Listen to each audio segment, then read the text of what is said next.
सुप्रभात मेरे बच्चों। आज मैं आप लोगों को हिंदी व्याकरण पढ़ाने जा रही हूँ, तो आप लोग सभी हिंदी व्याकरण निकालिए, ठीक है बच्चों। आप लोग सभी तज्ञा हिंदी व्याकरण की मानक पुस्तक निकालिए। पेज नंबर 11 देखिए, यहाँ वर्ण विच्छेद के वर्ण विच्छेद किसी शब्द के वर्ण को अलग अलग करके लिखना वर्ण विच्छेद कहलाता है। किसी शब्द, यहाँ लिखा दिया है दिनेश, एक शब्द है, उसको भेद करना है, विच्छेद करना है। कैसे? एक एक वर्ण को दी, द प्लस छोटी दी, देखिए छोटी की मात्रा है, दी प्लस ने न प्लस ए प्लस स प्लस अ बना दिनेश। तो रेखा तो इसको बोला जा रहा है वर्ण विच्छेद। अभी वर्ण संयोजन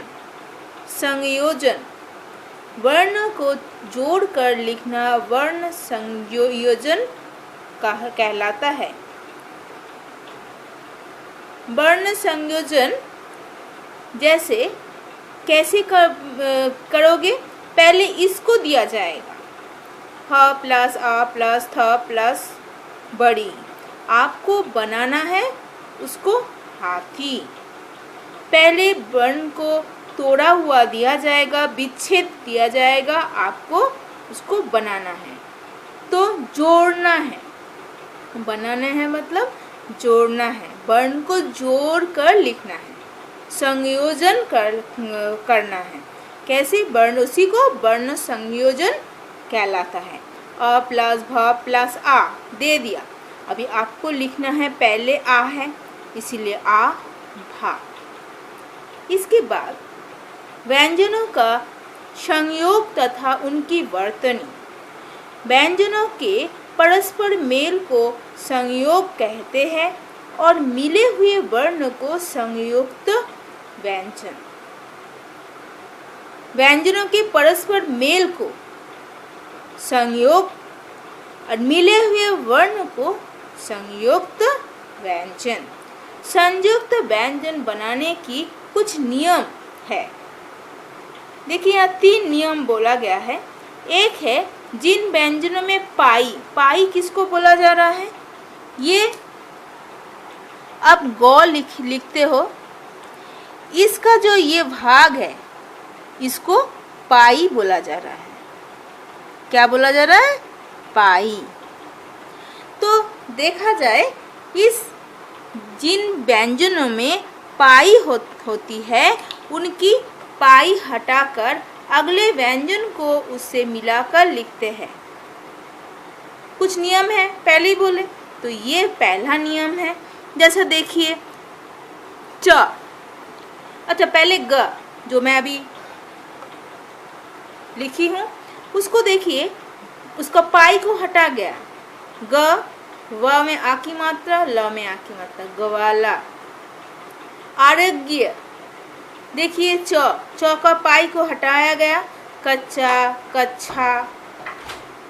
नंबर 2, जिन वर्णों में पाई नहीं होती उन्हें पूरा लिखकर या तो उनके नीचे हलन का चिन्ह लगाकर लिखते हैं, या उन्हें पूरा लिखकर अगले व्यंजन को उसकी शिरोरेखा हटाकर पहले लिखे वर्ण के नीचे लिखे जाते हैं। देखिए ड, कैसे हलन का मात्रा दिया गया। हलन का मात्रा जब दे रहा है तब पटखा। उसके बाद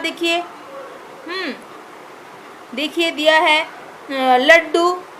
देखिए ऐसा भी लिख सकता है, ऊपर में ड फिर नीचे में ड, लड्डू। उसके बाद देखिए लड्डू को कैसे लिख रहा है, 2 किस्म से लिख सकता है। तो देखिए कैसे करना, जैसे अंग, अंग में हलन की मात्रा दिया गया है, कैसे करना है, पंखा। देखिए अंग में हलन की मात्रा दिया है करके, ख में आ की मात्रा दिया गया है। उसके बाद पंखा, वहाँ अंग लिख के नीचे में ख लिख के आ की मात्रा बैठा रहा है। वैसे लड्डू, लड्डू दिया है, ऐसा भी लिख सकते हैं, ये भी ठीक है, ऐसा भी लिख सकते हैं। मिट्टी, उसके बाद गद्दी, गद्दी। तो कुछ है जो हलन की मात्रा दे चिन्ह लगाकर, हलन की जो चिन्ह है उसको लगाकर लिखते हैं, या पूरा लिखकर अगले व्यंजन को उसके सिर रेखा हटाकर पहले लिखे वर्ण के नीचे लिख देते हैं। जैसे सिर रेखा हटा दिया, हटा के जैसे मिट्टी, मिट्टी का सिर रेखा कैसे हटाया, देखिए मिट्टी, मी, ये है ट, इसका सिर रेखा है, इसको सिर रेखा बोला जाता है। पर नीचे में मैं सिर रेखा नहीं दे रही हूँ, सिर्फ क्या कर रही हूँ, जरा सा ऐसा करके घुमा दे रही हूँ। इसका सिर रेखा है, नहीं है, तो इसको बोल रहा है कि सिर रेखा हटाकर पहले वर्ण के नीचे लिख देते हैं। इसके बाद देखिए नंबर 3, क और फ का रूप दूसरे व्यंजनों के साथ मिलने पर क और फ हो जाता है, कैसा, देखिए चक्कर, मक्खी, ये सब। उसके बाद फ, आधा फ में मिला के देखिए, आधा फ ऐसा करके लिखना है, फुल पूरा लिखना नहीं है उसको।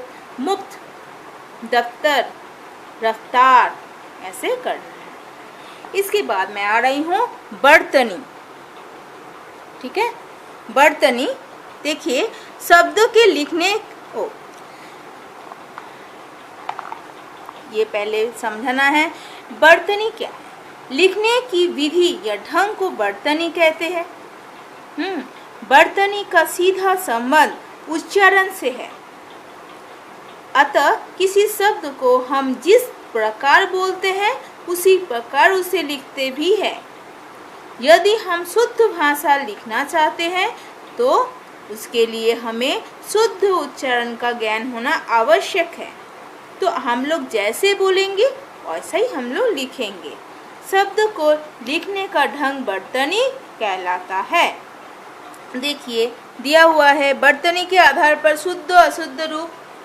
देखिए तालाब, अगर हम लोग बोलेगा तालाब तो वो अशुद्ध बोलना होगा, तालाब बोलना है। उसके बाद देखिए ईश्वर, ईश्वर, अतिथि, अतिथि।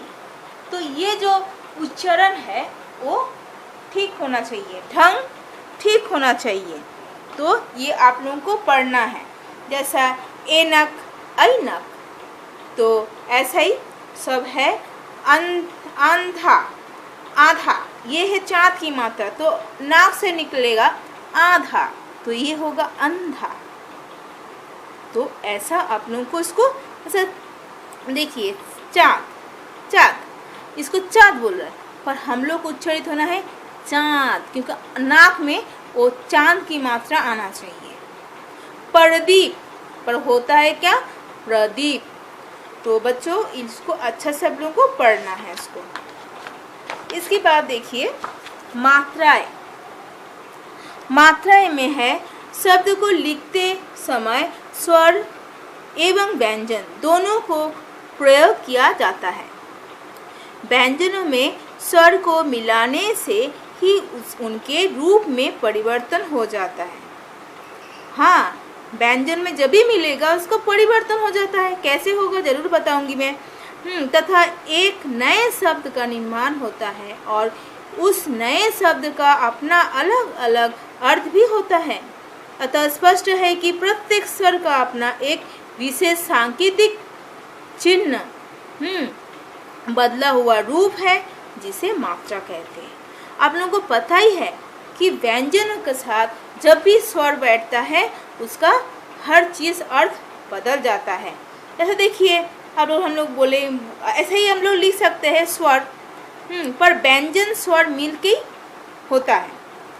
इसीलिए बोल रहे मात्राएं जब बैठा रहा है तो उसका अर्थ ही बदल जाता है। तो व्यंजनों के उच्चारण में जिन स्वर चिन्हों का प्रयोग किया जाता है, व्यंजन जब उच्चारित होता है, जैसा गीत या कुछ भी हाँ, जैसा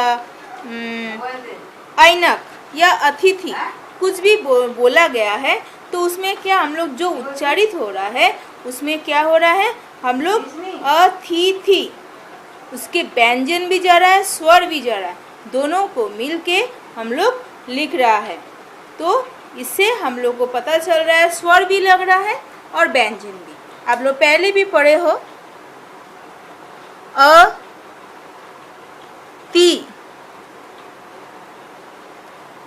थी, ये जो है देखिए अ स्वर है, उसमें फिर छोटी ई की मात्रा लग रहा है, छोटी ई की मात्रा लग रहा है। फिर तो क्या है, व्यंजन है, ये फिर छोटी ई की मात्रा लग रहा है, ये स्वर है। आप लोग समझ गए ना, छोटी ई की मात्रा लग रहा है, इसमें भी छोटी ई मात्रा है। तो देखिए अ है स्वर, अ है स्वर,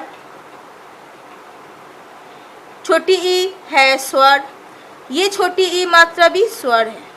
व्यंजन ये तो है व्यंजन और थ है व्यंजन।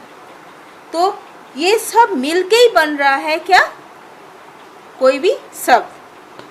ऐसे ही नहीं होगा, कोई भी शब्द उच्चारित करने के लिए सब मिलके बन, स्वर और व्यंजन दोनों मिलना है, तो उसके साथ मात्राएं भी बनता है। तो मात्राएं इसीलिए कहते हैं व्यंजनों के उच्चारण में जिन स्वर चिन्हों, स्वर का चिन्ह आप लोगों को पता है, हर स्वर का चिन्ह है, सिर्फ अ छोटा आ को छोड़ के। तो वो जो चिन्ह है, चिन्ह का प्रयोग किया जाता है, उन्हें मात्रा कहते हैं। एकदम इजी है। अभी देखिए सबका स्वर है, उसमें अयगवह है, अनुनासिक है, आगत ध्वनि है, इसको आप लोगों को ध्यान देना है। अयगवह अंग अह है, अनुनासिक चांद की मात्रा आप लोगों को पता है, और आगत ध्वनि मात्रा नहीं होगा पर ऐसा होगा, मतलब चांद की जैसा, चांद जैसा नहीं होगा, पर उसको ऊपर में देखिए बूंदी नहीं है। तो शुद्ध बोलने एवं लिखने के लिए मात्राओं का ज्ञान अत्यंत आवश्यक है। मात्राओं का गलत प्रयोग पूरे शब्द का अर्थ बदल देता है। दिन दिन, मील देखिए छोटी है मील, गीत गति, नग नाग। हर मात्रा में जब भी मात्रा का परिवर्तन होता है उसका अर्थ भी परिवर्तन हो जाएगा। देखिए ये जो मात्रा है आगत ध्वनि, इसमें ऑक्सीजन हम लोग जब लिखते हैं ना, तो ये मात्रा हम लोग लगाते हैं। तो बच्चों आप लोग समझ गए होंगे कि इसमें वर्ण विच्छेद, वर्ण संयोजन, उसमें वर्तनी, उसके बाद मात्राएं। आप लोग घर में इसको अच्छा से अध्ययन कीजिए, क्योंकि मैं तो अभी पढ़ा चुकी हूँ, आप लोग नहीं पढ़ने से नहीं होगा। तो इसको पढ़ने से आप लोगों को पूरा और अच्छे से अभ्यास हो जाएगा। ठीक है मेरे बच्चों, ओके।